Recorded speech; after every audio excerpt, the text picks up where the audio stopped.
Tu es Dieu,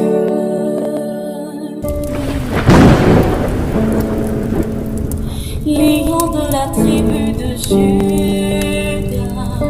Salama, salama, peuple de Dieu, soyez bénis abondamment. Nous voici encore rassemblés dans notre rendez-vous divin, la vérité révélée. Vous connaîtrez la vérité et la vérité vous rendra libre. Je me présente, je suis Nkosi Congo. Congo de ma langue, tant que Congo veut dire simplement amour, vérité, justice, royauté. Bien-aimés, nous sommes dans un temps où le monde est en train de se poser des questions. Où va le monde? Le monde est en train de bouger.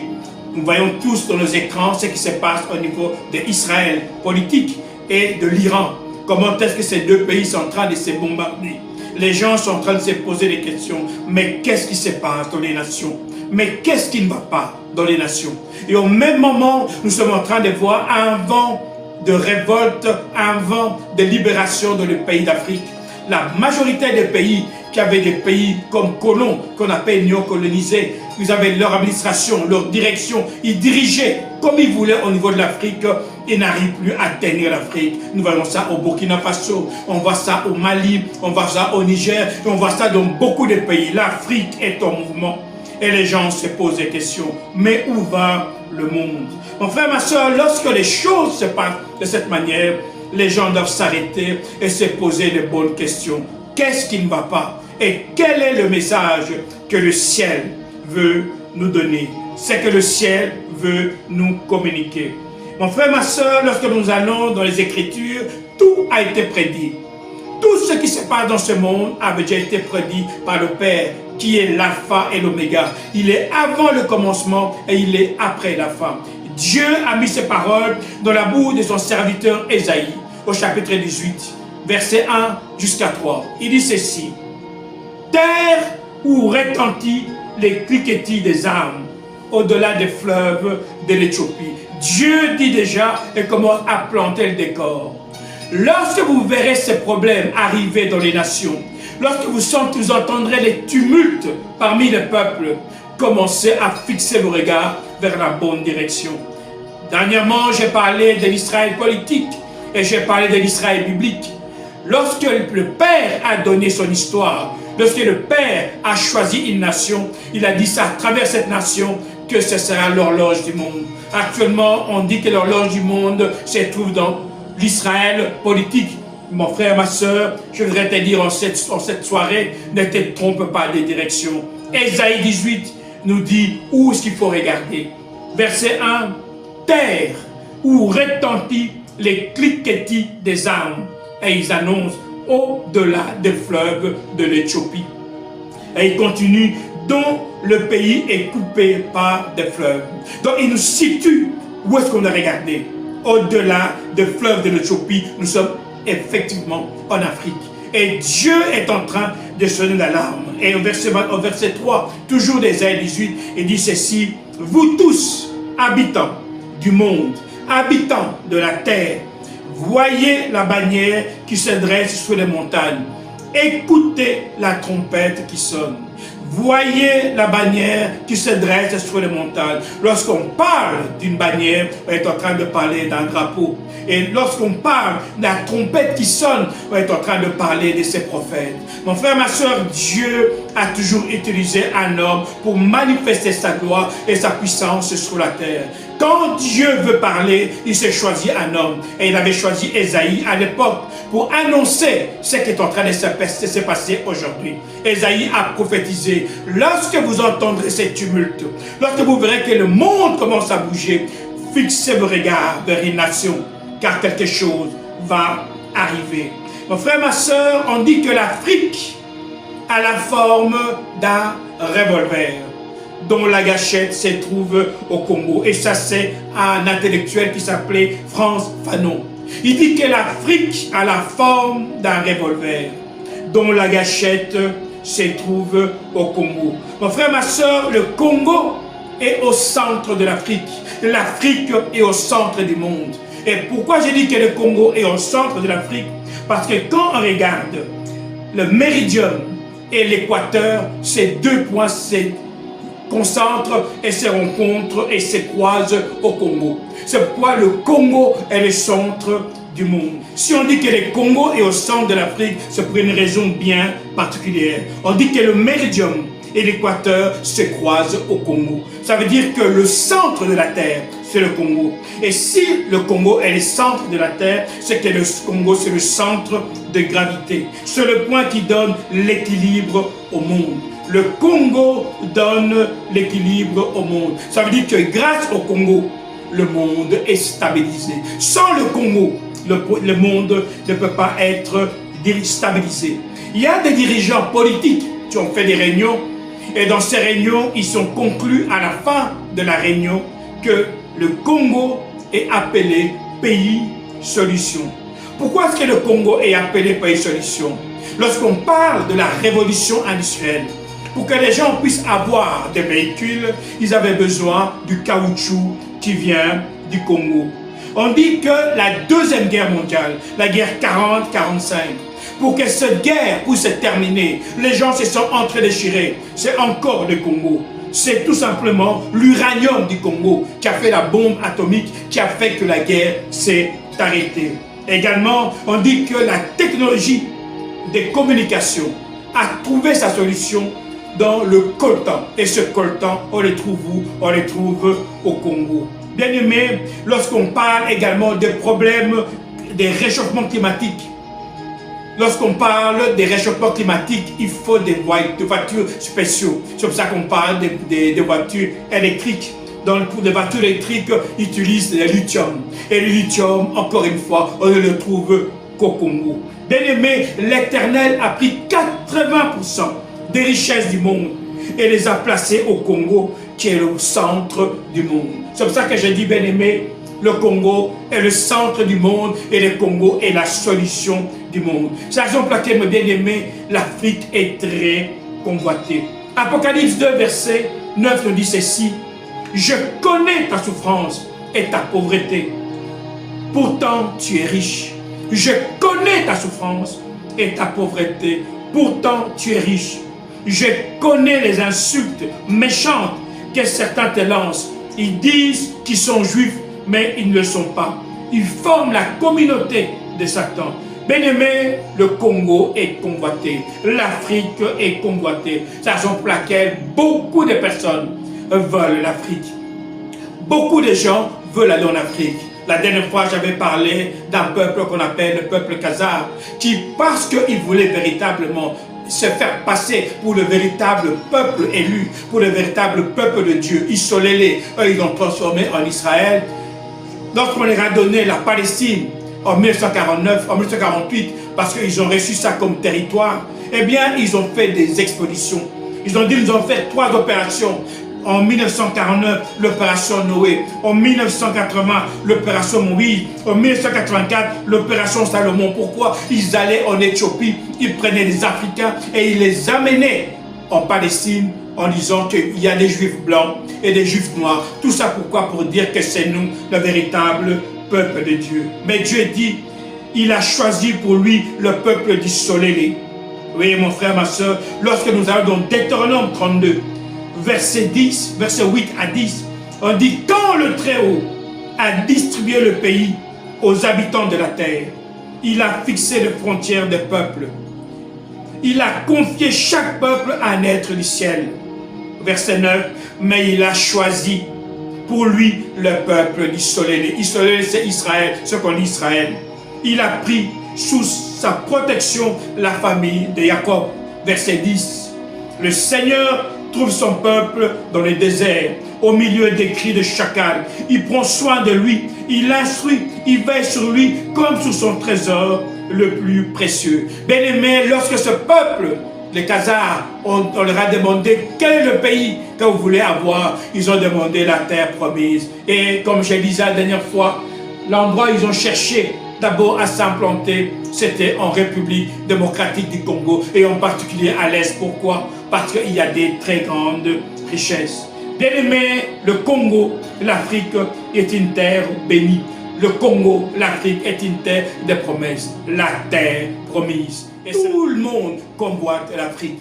Un jour, Dieu parle à Abraham Parce que c'est là où tout commence et c'est là où tu peux comprendre l'histoire. Genèse 15, verset 6 à 15. Au verset 6, Dieu est en train de parler avec Abraham. Il dit à Abraham, c'est moi le Seigneur qui te fait sortir d'où? En Babylone. J'ai voulu que le pays où tu es maintenant soit à toi. Dieu prend Abraham, le sort d'où? De Babylone et l'amène vers un pays, vers un territoire. Et Dieu commence à parler à Abraham. Il dit, tu vas le territoire sur lequel tu te trouves. Eh bien moi, je te le donne. Au verset 7 de Genèse 15, Abraham demande, Seigneur Dieu, comment savoir qu'il sera à moi? Abraham demande au Père, comment je veux savoir que ce territoire, tu me le donnes?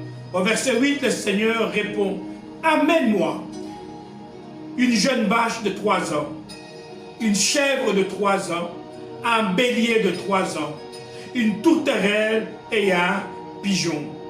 Amène-moi des choses. Et Abraham vient et il amène toutes ces choses-là. Alors l'Éternel commence à parler à Abraham. Mais bien aimé, lorsque Dieu est en train de demander à Abraham et de parler à Abraham d'amener ces 3 vaches, les vaches de 3 ans, les chèvres de 3 ans et les bêtes de 3 ans, Dieu est en train de donner des temps à Abraham. Il dit, donne-moi d'abord une vache de 3 ans, une chèvre de 3 ans, un bélier de 3 ans. Lorsqu'on fait l'addition de 3 plus 3 plus 3, nous sommes en train d'arriver, bien aimé, à ce qu'on appelle le chiffre 9. 9 dans la symbolique divine, prophétique, ça symbolise simplement le temps de l'Esprit divin. Et le temps de l'Esprit divin, c'est le temps où l'Esprit règne sur la terre. Et le temps où l'Esprit règne sur la terre, on appelle ça le règne de Dieu. Que ton règne vienne, que ta volonté soit faite sur la terre comme elle est faite dans le ciel. Dieu dit à Abraham, amène-moi des animaux au couple de 3, ce qui fait le chiffre 9. Bien aimé, Dieu parle de plusieurs manières. Il peut te parler avec la parole, il peut te parler avec des signes, il peut te parler avec des chiffres. Invoque-moi, je te répondrai. Jérémie 33, 3.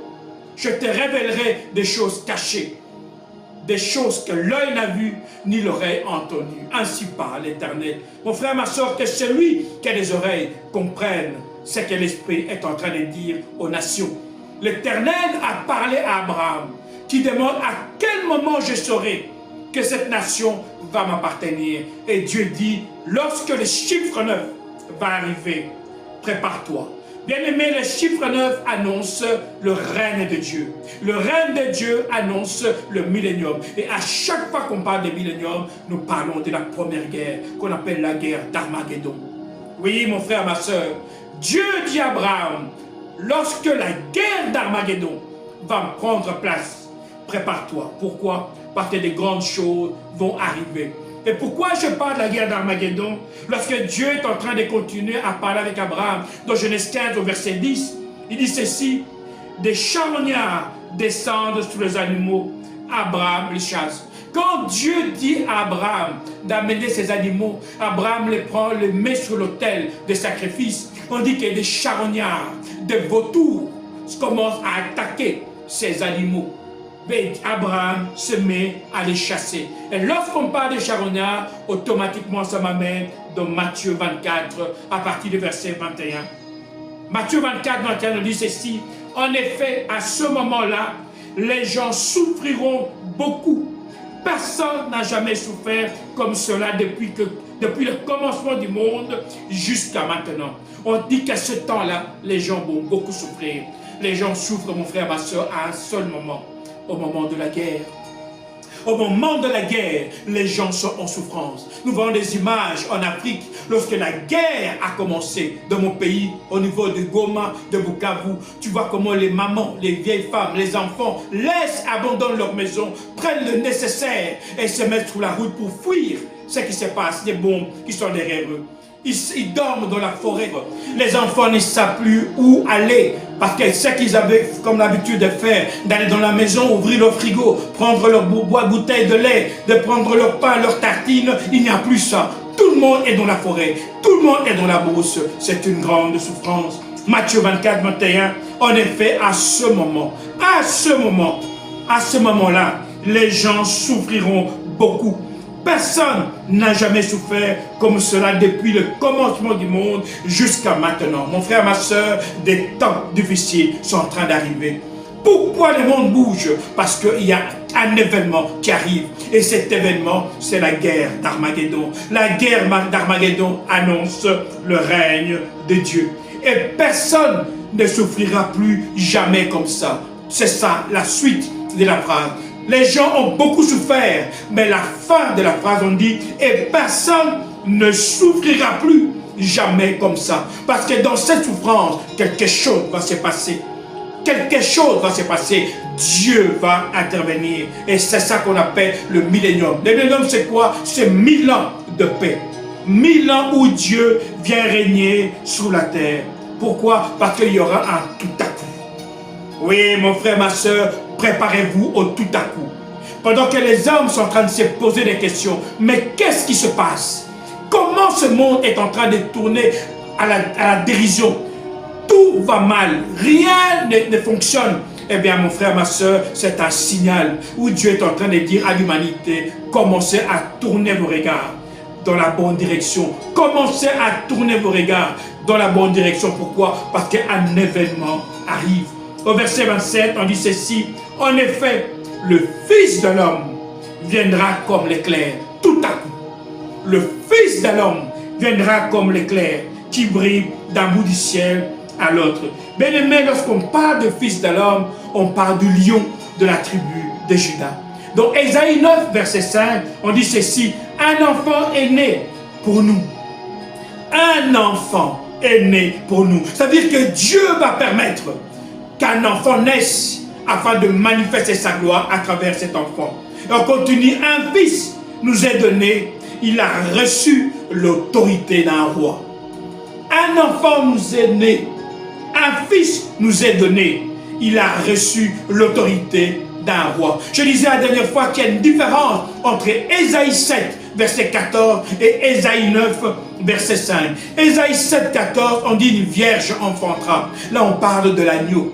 Mais dans Ésaïe 9, verset 5, on est en train de parler du lion de la tribu de Juda. Et ici, on dit comment ce lion va arriver.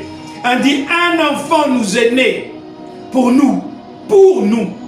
Un fils nous est donné. Il a reçu l'autorité d'un roi. Mon frère, ma soeur, le lion rougit. Très bientôt, le lion de Juda sera manifesté. Et quand le lion de Juda est en train d'arriver, il vient pour une seule chose, prendre son territoire. Abraham pose la question, comment vais-je savoir que ce territoire va m'appartenir? Dieu dit, lorsque la guerre d'Armageddon, dont le chiffre 9, amène-moi 3 chèvres, amène-moi 3 animaux, en se succédant, en additionnant, ça fait 9, la symbolique, l'esprit divin. Lorsque le règne de Dieu va se manifester sur la terre, c'est à ce moment-là que la gloire de Dieu va être visible. Mon frère, ma soeur, il y a un événement qui arrive. Les gens se posent la question, qu'est-ce qui va se passer? Et qu'est-ce qui se passe? Dieu dit, regardez dans la bonne direction. Pourquoi? Parce que quelque chose de fort est en train d'arriver. Je disais dans Genèse 15, verset 10, on dit des charognards descendent sur les animaux. Et dans Matthieu 24, verset 28, on dit là où il y aura le cadavre, les charognards se rassembleront. Là où il y a des cadavres, les charognards se rassembleront. Lorsqu'on parle des charognards, on parle de faucons. On parle des aigles, on parle des animaux. Et il y a des pays qui ont les symboles des aigles. On dit que ces pays vont rentrer en Afrique. Et c'est là où la guerre va se faire. Oui, peuple africain, prépare-toi. Car le ciel est en mouvement. Car le continent va être secoué. Mais ne crains rien. La secousse qui est en train d'arriver, c'est pour ta libération. L'Afrique, prépare-toi. Car le mouvement du ciel est en action. Très bientôt, le lion de Juda sera manifesté parce que l'Armageddon annonce un événement, c'est une guerre et l'Afrique va être secouée. Oui, peuple africain, prépare-toi. Il y aura beaucoup de mouvements au niveau de l'Afrique, mais ce sera pour ta libération. Oui, ce sera pour ta libération. Mon frère, ma soeur, quelque chose est en train d'arriver. Beaucoup de gens regardent l'Afrique et beaucoup de gens disent nous avons été dans beaucoup de continents. Mais le peuple africain est le peuple qui a souffert comme aucun peuple sur la terre. Vous voyez mon frère, ma soeur, comme aucun peuple sur la terre. Pourquoi? Parce qu'il y a des gens qui sont décidés de détruire cette nation afin de prendre cette identité. Mais le ciel est en train de bouger. Le lion de Juda descend pour prendre possession de sa nation. Le psaume 83, verset 4, on dit ceci: venez, disent-ils, exterminons-les du milieu des nations, et qu'on ne se souvienne plus du nom du soleil. Venez, disent-ils, exterminons-les. Vous voyez mon frère, ma soeur, pourquoi l'Afrique est en train de souffrir? Parce qu'il y a des hommes qui ont décidé d'exterminer cette nation. Ils disent qu'on ne se souvienne plus du nom du soleil. C'est très important. Pourquoi? Parce que c'est un peuple qui a été choisi par le Père, l'Éternel, le Dieu des armées. Genèse 15, verset 12, 13, il dit ceci: le Seigneur dit à Abraham, tu dois savoir ceci, tes enfants habiteront dans un pays étranger. Ils deviendront des esclaves et on les écrasera pendant 400 ans. Dieu dit à Abraham, il y a un événement qui vient, ça va secouer dans ta nation. Non seulement ça va secouer, mais ils vont aller en esclavage pendant 400 ans. Alors, il y a beaucoup parfois d'amalgame. À un moment donné, on parle d'Israël en Égypte 430 ans. D'autres parlent des 400 ans. Qu'en est-il en vérité? Eh bien, mes bien-aimés, ces deux dates sont deux dates qui existent effectivement. Lorsque Israël était en Égypte, lorsque le peuple du soleil était en Égypte, ils ont fait 430 ans. Après 430 ans, Dieu les a sortis d'Égypte et les a amenés pour aller dans la terre promise. Moïse, avant de rentrer dans la terre promise, a commencé à parler au peuple du soleil. Deutéronome 28. Moïse dit, si vous obéissez aux lois de Dieu, vous serez la tête et non la queue. Vous serez bénis. Mais si vous désobéissez, vous retournerez en esclavage. Et ce qui est formidable, c'est qu'au Deutéronome 28, au verset 68, Moïse précise, vous retournez en esclavage dans des bateaux. Le seul peuple qui est parti dans l'esclavage, dans des bateaux, c'est le peuple africain. Ils sont partis loin de leur nation. Ils sont partis aux États-Unis. Et c'est effectivement ce qui s'est passé en 2019, en décembre 2019. Trump signe un décret, HR 1242, où il met fin aux 400 ans d'esclavage. Trump met fin aux 400 ans d'esclavage du peuple noir. Dieu a parlé et Dieu accomplit. Vous irez en esclavage pendant 400 ans.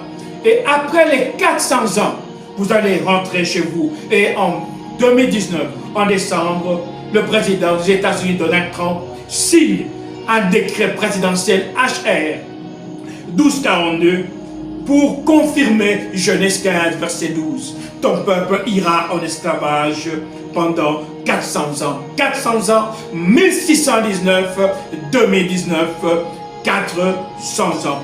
Et comme Dieu aime faire des choses convenablement, en 2024, il suscite un autre chef d'État, Poutine, pour dire montre la vérité aux nations. Et Poutine, devant le monde entier, sort le véritable visage de Christ l'agneau. À la grande stupéfaction du peuple, le Christ agneau vient du peuple africain. Après 400 ans, ton peuple sortira de l'esclavage et retournera chez lui. Mon frère, ma soeur, pourquoi ce monde bouge? Ce monde bouge parce que nous sommes en train d'aller vers un moment exceptionnel. Vous voyez, mon bien-aimé, le Père est en train de dire, les 400 ans d'esclavage étant finis, il continue vers le verset 13, toujours de Genèse 15. Mais je punirai le peuple qui serviront et ils pourront partir en apportant beaucoup de richesses. Dieu annonce déjà, après les 400 ans, je châtirai cette nation. Lorsque Dieu parle du châtiment des nations qui ont asservi sa nation, son peuple, Dieu est en train d'annoncer une guerre. Mais une chose que Dieu est en train de dire, il dit ce peuple retournera chez lui avec beaucoup de richesses. Qu'est-ce que Dieu veut dire? Eh bien, il veut dire simplement qu'il y a un moment où l'Afrique va contrôler ses richesses. Il y a un moment où l'Afrique va être maître de ses richesses. Vous êtes dans un pays en train de souffrir. On dit que vous êtes pauvre, mais pourtant vous êtes riche. Un temps est en train d'arriver, oui, peuple africain. Le temps est en train d'arriver où tu vas jouir des richesses que le Père a mis sur ton sol. Le temps est en train d'arriver où tu vas jouir de toutes les bénédictions que le Père a mis sous ton sol. Oui, mon frère, ma soeur, et Dieu est en train de bouger le monde. Et comme Dieu est en train de bouger le monde, en bougeant le monde, il est également en train d'annoncer l'exode. Dieu est en train d'annoncer l'exode. Oui, vous retournerez. Ça veut dire que le peuple africain doit se préparer à retourner. Et le retour du peuple africain dans sa nation, Dieu a des moyens qu'il utilise. On voit qu'il y a beaucoup de messages, de menaces. Dernièrement, je suivais sur la télévision en Belgique et en France, on avait fait une chasse à tous les sans-papiers. Toutes les personnes qui ne sont pas en règle de papiers d'identité, la police avait l'ordre de les prendre, de les mettre dans l'avion et les faire retourner, de les rapatrier de leur pays. Et c'était intéressant parce que beaucoup de gens ce jour-là ne sont pas sortis. Pourquoi? Parce qu'il y a un mouvement qui se fait. Très bientôt, le peuple africain va devoir retourner dans son pays. Pourquoi? Parce que mon frère, ma soeur, l'Afrique, c'est le futur d'aujourd'hui et le futur de demain. L'Afrique que tu vois aujourd'hui va changer, car il y a une nouvelle Afrique qui est en train d'arriver. Quand le lion de Juda va arriver, il va essuyer les larmes et l'Afrique va devenir une Afrique nouvelle. Nous voyons beaucoup de lois. Aux États-Unis, on commence à interdire à certains pays africains d'avoir des visas pour aller aux États-Unis. Pourquoi? Parce que le ciel est en mouvement. Dieu parle tantôt d'une manière, tantôt d'une autre. Dieu est en train de dire aux Africains, préparez-vous, préparez-vous, car je vais secouer les nations. Retournez chez vous, parce que le monde va voir ma gloire. Je vais juger les nations qui vous ont servi. Et comme la Bible dit, les nations vont s'entre-déchirer entre eux. Tous ceux qui ont maltraité le peuple de Dieu vont s'entre-déchirer entre eux. Pourquoi? Parce que Dieu est un Dieu de justice. Dieu est un Dieu de jugement. Mon frère, ma soeur, il y a quelque chose qui est en train d'arriver. Et cette chose qui arrive est en train d'effrayer beaucoup de nations. Les nations qui asservissaient l'Afrique est en train de paniquer. C'est la raison pour laquelle le peuple africain ne vous laissez pas effrayer. Tous les bombardements que vous entendez là ont un seul objectif. Vous qui êtes au pouvoir, vous qui avez la décision, ne vous laissez pas impressionner. Parce que tout ce qu'ils veulent faire, c'est simplement lancer un message. Si vous n'obéissez pas, ce qu'on a fait dans tel pays, les bombardements qu'on a fait là-bas, eh bien on va les faire également chez vous. Ne vous inquiétez pas, quand les lions de Juda rugissent, très bientôt, les choses vont changer. Joël 4, versets 1 et 2 nous dit ceci.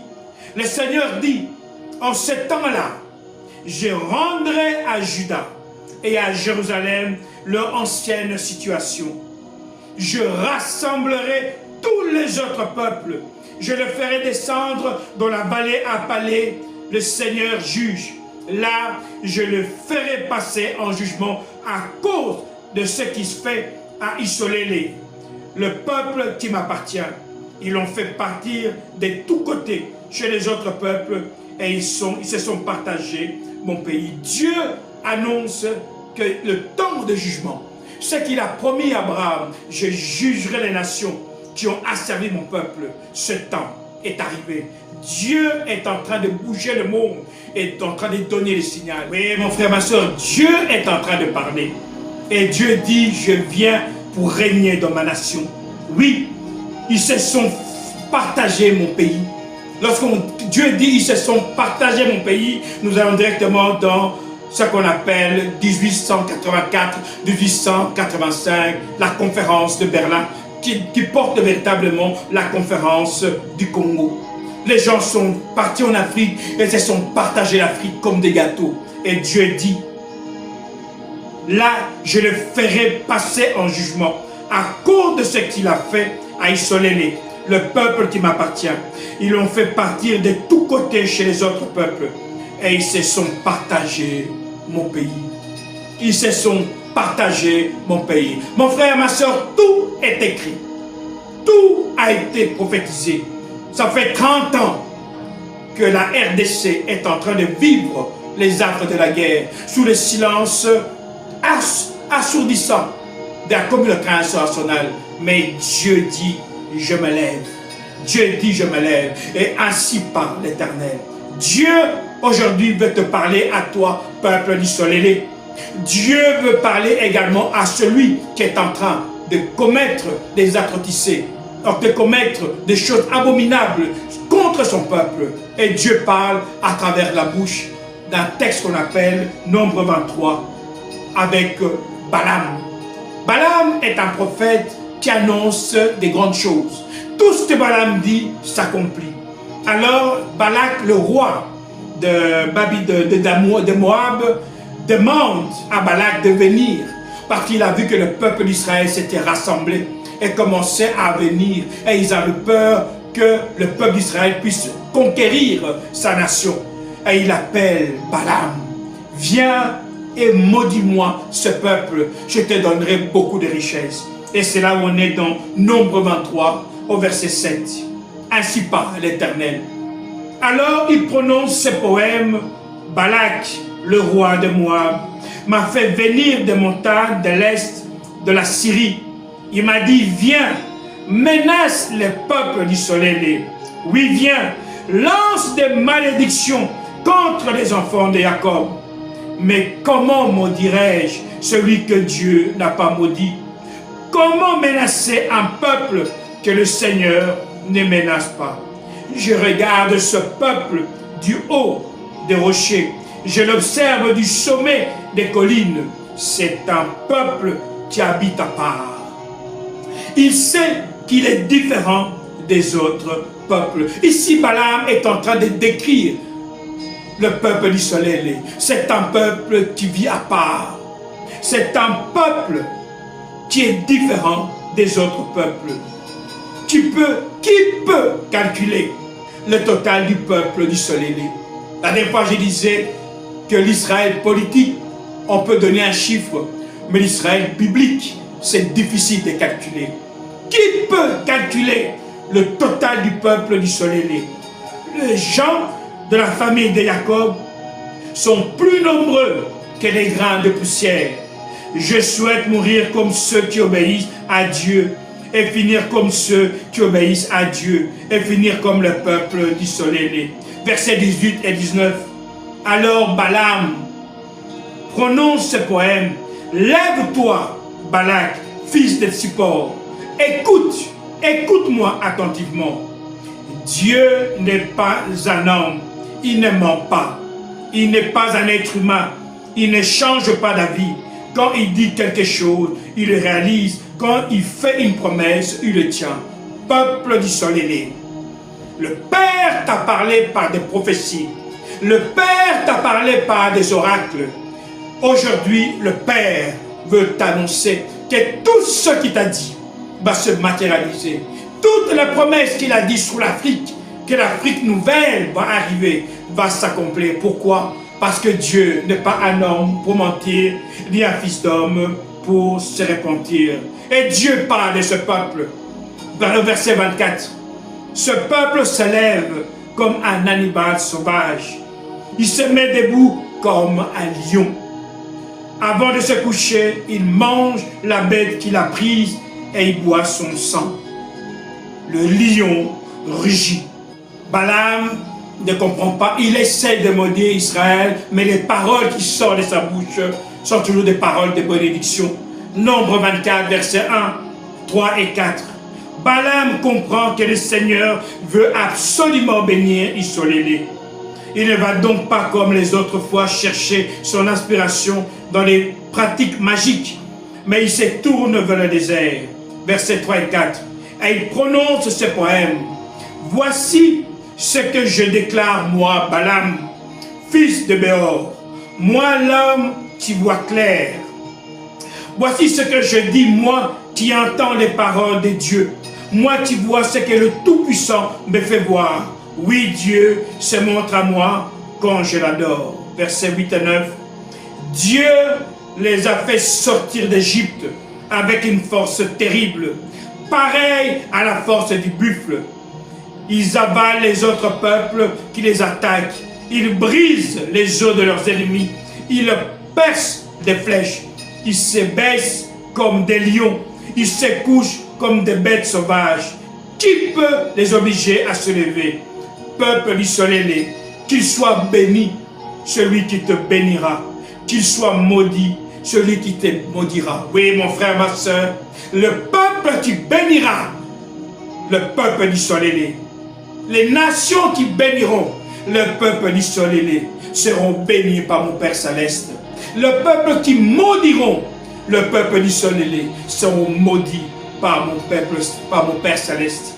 Très bientôt, le règne de Dieu va venir effacer l'injustice qui se passe dans ce monde. Pourquoi? Parce que le juste juge est en train d'arriver. Il vient mettre fin au règne des ténèbres et la fin du règne de Lucifer. Lucifer va être enchaîné pendant 1000 ans. Il va être lié. Pourquoi? Afin que la parole du Père s'accomplisse, que ton règne vienne, que ta volonté soit faite sous la terre comme elle est faite dans les ciels. Les lions rugissent. Mon frère, ma soeur, lève les mains et réjouis-toi. Pourquoi? Parce que le 7e jour est annoncé. Le 7e jour arrive. Pourquoi? Parce que le peuple de Dieu va vivre le repos. Le repos arrive pendant 1000 ans. Oui, parce que quand le repos va arriver, alors viendra la suite. Quand Dieu dit à Abraham, amène-moi 3 animaux, il demande également qu'on amène des tourterelles. Les tourterelles, c'est un oiseau voisin des pigeons, mais en plus petit. Il dit, amène-moi des tourterelles et amène-moi des pigeons. Pourquoi il parle de cela? Parce que les tourterelles et les pigeons symbolisent deux choses. Les pigeons plutôt symbolisent le peuple de Dieu, la nation de Dieu. Et les tourterelles symbolisent tous ceux qui ont accepté Christ comme Seigneur et Sauveur. C'est comme ça qu'on parlait également dans l'Apocalypse verset 6, on parlait de l'huile et du vin. Lorsqu'on devait châtier le monde, Dieu dit ne faites pas du mal à l'huile et au vin.